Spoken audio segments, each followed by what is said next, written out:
आज हम लोग लड़कों अलग श्रृंगार करके निकल गए मार्केट करने के लिए और रास्ता भी काफ़ी अच्छा था और हम लोग हंसते मुस्कुराते मस्ती में बात करते हुए निकल गए।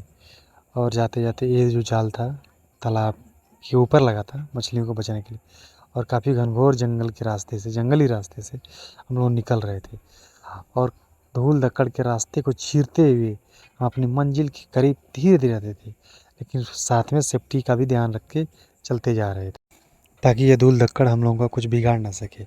और बीच में माता का पंडाल भी रास्ते में दिख रहा था और ये फ्लाईओवर के ऊपर से हम लोग गुजर रहे थे, ऐसा लग रहा था कि इसे हम पहाड़ के ऊपर से चल रहे हैं। और हाँ, ये मुगलसराय में अगर आप कभी भी आते हैं तो यहाँ की खुशबू इतनी अच्छी है कि आप मरते दम तक कभी नहीं भूलेंगे यहाँ की खुशबू। यहाँ की खुशबू को मेरा मानना है कि इतिहास में दर्ज किया जाए कि यहाँ की खुशबू काबिल तारीफ़ और प्रसिद्ध है। फाइनली हम लोग शॉपिंग मॉल में पहुँच गए और वहाँ पे शॉपिंग करने के लिए बैठे थे चेयर पे।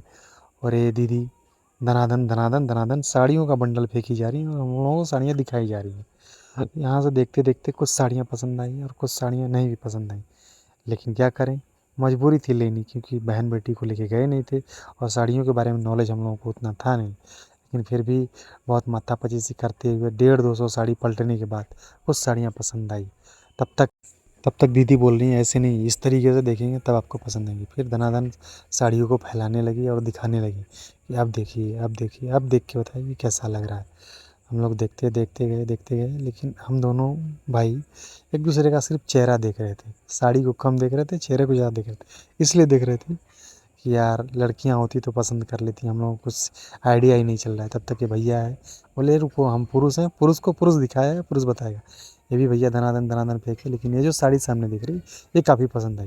भैया से रेट पूछे तो बोले भैया आपके बजट से पार है। हम लोग निराश हो के फिर से बैठ गए वहीं पे और साड़ी देखने लगे। फिर फाइनली कुछ साड़ियों को हम लोग चेक किए कि जो हम लोगों को अच्छी लगी और देखे भी। और ये जो साड़ी आपको दिखा रहे हैं ये भी समझ लीजिए हम लोग बजट से पार ही थी, लेकिन लेना था, ज़रूरी था और मजबूरी थी, इसलिए लेना ज़रूरी था।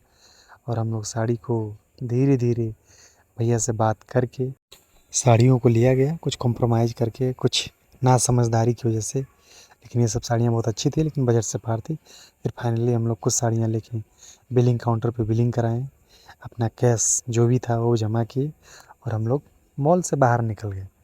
और बाहर निकलने के बाद एक अजीब सा सुकून मिल रहा था, जैसे मानो कि एक कैदी किसी जेल से रिहा हो रहा है। इसलिए क्योंकि साड़ी खरीदने का आइडिया पुरुषों को नहीं होता है, सिर्फ महिलाओं को होता है और लेडीज़ को होता है।